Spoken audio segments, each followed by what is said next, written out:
कराना पड़ेगा हमें, या तो आप 20 तारीख से पहले आ जाओ। अच्छा 20 तारीख से पहले तो हाँ। देखते हैं, अभी मैं आपको बताती हूँ ना। हाँ जी, हाँ जी। अच्छे से हो गया ना सारा काम? हाँ बिल्कुल अच्छे से हो गया।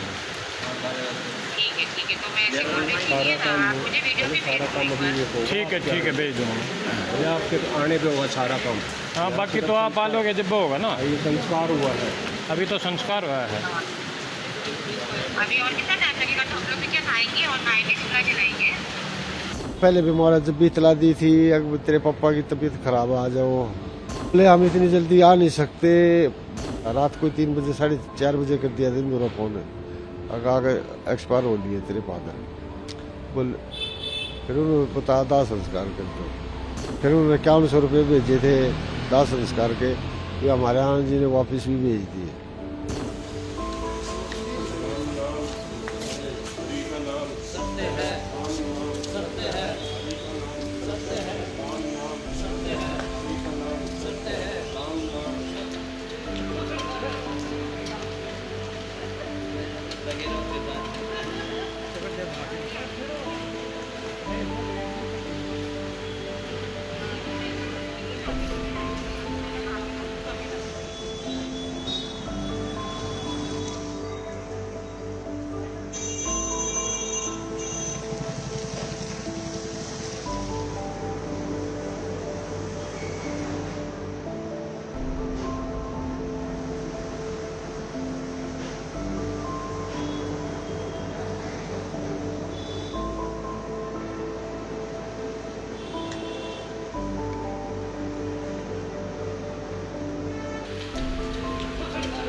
तो ये दोनों मियाँ बीबी सोनीपत में ही एक दूसरे आश्रम में आए थे।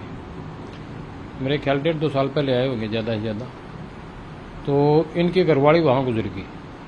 तो गुजरने के बाद फिर ये कुछ दिन बाद मतलब 13 मार्च इसी साल में ये हमारे पास आश्रम में आ गए।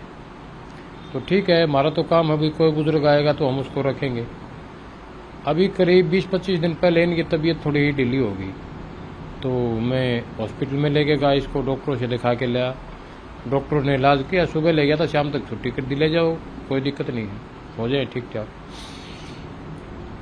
मैंने उस टाइम इनकी दोनों बेटियों के पास फ़ोन किया कि बेटा ऐसी ऐसी बात है, आप मतलब अगर मिलना चाहें या मतलब आना चाहें तो आ सकते हैं। उन्होंने कहा कि ठीक है अंकल, देखते हैं, बुकिंग कराएंगे आने की और आते हैं।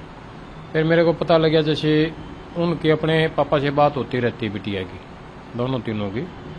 तो इन्होंने कहा कि बेटा अभी आने की ज़रूरत नहीं है। हमारे जो बुजुर्ग थे उन्होंने कहा कि बेटा अभी आने की ज़रूरत नहीं, मैं ठीक हूँ। थे भी ठीक, कोई ऐसी बात नहीं है। कुदरती 3 तारीख को इनको मैं जब सुबह तो बोला बेटा पेट में गड़बड़ है कुछ। मैं फिर इनको उठा के गाड़ी में लेके गया और हॉस्पिटल में चेकअप कराया। चेकअप कराने के बाद इन्होंने डॉक्टरों ने कहा कि ठीक है ऐसी कोई बात नहीं। आ गया मैं लेके शाम तक। आने के बाद 3 तारीख की शाम को मैं लेके आया था। उसी रात 3:30 बजे वो ख़त्म हो गया। मैंने 3:30 बजे यहाँ से जो स्टाफ है हमारा आश्रम का, उन्होंने मेरे पास फ़ोन किया कि जी ये तो गुजर गए। उसके बाद मैंने बेटियों के बाद फिर फ़ोन किया कि बेटा आपके पिताजी गुजर गए हैं और आप आना चाहो तो आ जाओ, क्योंकि अब तो लास्ट समय हो गया इनका। तो उन्होंने फिर बातचीत करके कहा कि अंकल हम आएंगे तो हमारा कम से कम 1.5 दिन लग जाएगा, तो आप इसका अंतिम संस्कार कर दो। उन्होंने मेरे पास 5100 रुपये भी भेज दिए कि ये अंतिम संस्कार में लगा दी। हाँ ठीक है। उसके अंतिम संस्कार को जब हम लेकर गए तो जो हमारे साथ शहर के समाज सेवी थे उन्होंने ही सारा सामान तैयार कर रखा था। मतलब 5100 रुपये मेरे पास नुकान शेफ रह गया।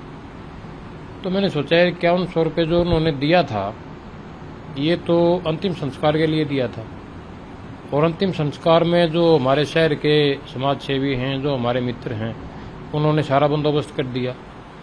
फिर मैंने उस बिटिया के पास फ़ोन किया कि बेटा जो तुमने 5100 रुपये दिए थे वो मैं इस काम में नहीं लगा पाया, क्योंकि हमारे यहाँ के जो समाज सेवी थे और हमारे मित्र थे उन्होंने सारा बंदोबस्त कर रखा था, और ये पैसा दिया था तुमने अंतिम संस्कार के लिए, तो ये पैसा मैं नहीं रख पाऊंगा, क्योंकि वैसे दान में दिया होता तो मैं पैसा रख लेता, मगर ये पैसा था अंतिम संस्कार का, तो मैंने वो 5100 रुपये उनको वापस कर दिए। जब ये पहले भी मोहलत जब भी इतला दी थी अगर तेरे पापा की तबीयत खराब है आ जाओ, लेकिन वे बोले आएंगे, बोले टिकट नहीं मिल रही, नू नहीं हो रहा, पहले ऐसे बोल रहे थे।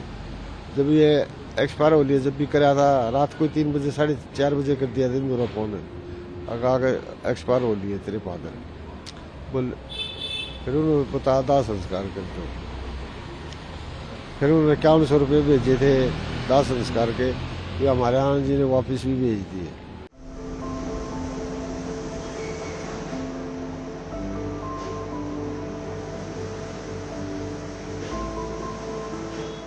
स्वभाव बहुत अच्छा था, बहुत बढ़िया। मिलनसार। हाँ, लड़कियों से बात होती थी उसकी, कनाडा वाली से भी और ये यहाँ नेपाल वाली से भी, दोनों से बात होती थी उसकी। आप अपना समय यहाँ पे कैसे बिताते हैं, मतलब क्या करते हो?